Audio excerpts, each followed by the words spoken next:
बघा, एका वहीची किंमत एकूण वह्यांच्या संख्येच्या तिप्पट आहे.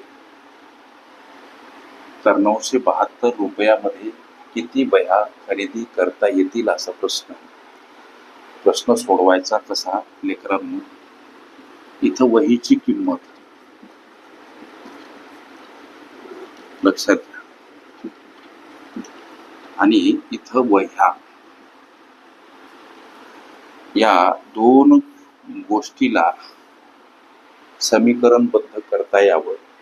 एका वहीची किंमत एकूण वह्यांच्या संख्येच्या तिप्पट. एकूण वह्या उदाहरणार्थ x, तरी एका वहीची किंमत एकूण वह्यांच्या संख्येच्या तिप्पट, म्हणून x ची तिप्पट अर्थात 3x. लक्षात घ्या.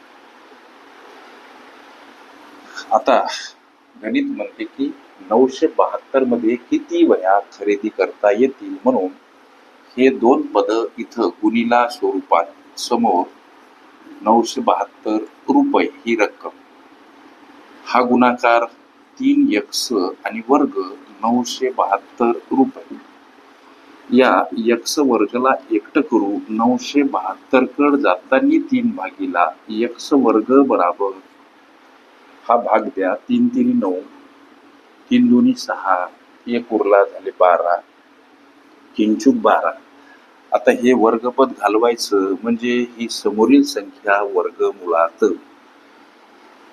x म्हणजे काय तर 324 वर्गमूळ 18 ही x ची किंमत मिळाली. अर्थात किती वह्या 972 रुपयामध्ये खरेदी करता येतील, तर 18 हे या प्रश्नाचं उत्तर.